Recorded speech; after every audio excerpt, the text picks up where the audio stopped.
to connect, like this shoulder can't connect. It feels like this shoulder's not there. I got bridge him, he's not there. I maybe try the goofball thing, doesn't really work. Walk your hips when you get here and you feel like you can't get the shoulder to connect, you can't get him forward. Walk your hips into him this way. And so instead of it being a pendulum like it often is the other way when you're trying to bridge him, you just walk in this way with it. And you walk until your hip hits his back. Does everyone see that? So it ends up being this, so my head comes back. So I actually lifted with my hip on the wrong side. So it's, sorry? Like a wedge underneath him. Yeah, so it's conceptually the same thing as me going in when he's like really like, you know, here. And so I try, you know, I pendulum myself in, I get my hip under, and I lift him, right? And he goes as light as a feather because I've got my hip under. But this is like the outside of the hip. So his angle's a little bit different, and you typically find that like there's no shoulder connection. You can't bridge him, and you can't connect the shoulder. So then I walk my feet, or you pendulum in, or whatever you want, but I get this hip, and it goes actually, the hip is going from the outside of the hip. The head comes back, the heels come back, and over he goes. So it's when you find that there, you know, you go outside of the hip. I see that on my thumb. Yeah, it's a funny position to try and find, and I think it's a great position for the guy on top, because the usual thing most people will do, they try to bridge you up, they try to sit up, they try and push the head, whatever. There's just not that connection. There's not the connection for the shoulder to connect to me. It just feels like there's no, I can't get that shoulder connected, I can't get this shoulder connected. And it'd be interesting to find out like what it is from top that's kind of causing that disconnection. Like what's the angle? My guess is it's probably sort of 15 degrees off of 3 o'clock on the line of my hip, but it's this position, he's holding it really well. And so what I've got to try and do is almost like, again, it's back to this mirroring idea, but I've got to get my hip, the outside of my hip. I can try and pendulum in, but like it's not there, do you see? Like the pendulum's not really there, the shoulder, I can't get that shoulder connected.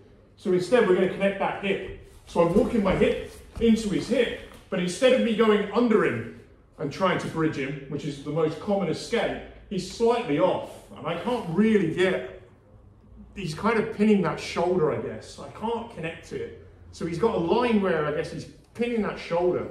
And so what I'm doing instead is it's almost like I'm taking my head and heels, just get that hip under and wedging under him, and then my head and heels. So it's not, you're not actually bridging you, you just bring your head to your heels, and that's what's bringing you. Yeah, so this I think is the heart of it, is what I'm trying to get in my head, and what I'm trying to get in everyone's head here is that the bridge and the sprawl are basically the same thing, it's just when your feet leave the ground. And so your feet leave the ground, so your head needs to be leaving the ground. You don't, like the bridge is when your feet are on the ground, your head's on the ground. But when one of them starts to leave, for whatever reason, my take on it is that the feet and the head need to be working together. Like a bow and arrow, like Franco said, a bow and arrow, or you could even say nutcracker. They work together. So, this is a bridge. And a bridge is I'm pushing. I'm sort of using the ground to help me flex my spine by pushing my hips forwards. But the moment that as I start to turn to my side, the head needs to replace the energy that the feet is losing. Yeah. Mechanically it's the same, but you're using different parts of the body to make it happen. Yes. And just in reverse. Yeah. The first is a push. I can push with my elbows, I can push with my feet, I can push with my head, I can tilt my pelvis, everything I can breathe in. 5 big things to actually get my hips up and as solid as possible. And then as my heels are turning, the back of my head is turning with it. And sometimes I'm not going to roll the guy, it's just going to be I'm just driving that top shoulder into his spine, and he can't easily put me back flat. And if he does, I can use that shoulder to make him inefficient while I work my hips underneath. And I can work my hips out inside of the hip or outside of the hip, just depending upon the angle. But as the feet leave the ground, as they begin to, they've generated so much force, they're taking off. The head needs to take off and keep the hip driving forward by coming to the heels. Does that make sense? The really exciting thing about this is I know this is going to be all through the rest of Jiu-Jitsu, because pretty much everything you discover in scarf hold, because of the degree of connection that it kind of forces.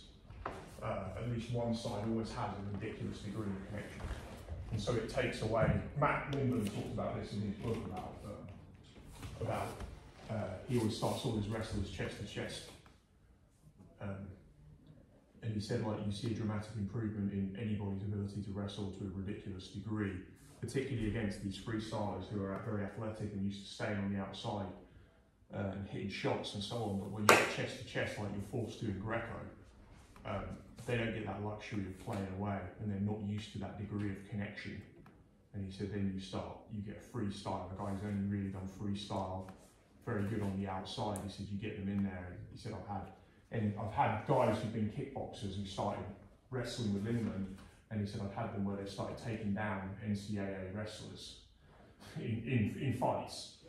And he said, because they're just not used to playing in the clinch. They're so used to everything breaking and filling space and using athleticism. And I feel like this is like the ultimate position on the ground. It's very similar to what he talks about. Anything else on this? We'll go back to doing some rounds. Are there any other things that anyone noticed? Or? So what Max and I were talking about is that when you're on bottom and you're just trying to survive with the breathing, if you can slightly turn your shoulders or your body just to create a little bit of space, it just psychologically it's massive. You know. It feels like it's going to that position though is the best way to do it on the knee. Just like, even if someone's on top, it's just like slide. Yes. You know, Lift up a bit at the same time. Yeah, even when you're squashed up, I feel like if you can just tweak that a little bit. Coltrane was talking about that position a long time ago, but what he didn't do was he didn't connect it to the bridge.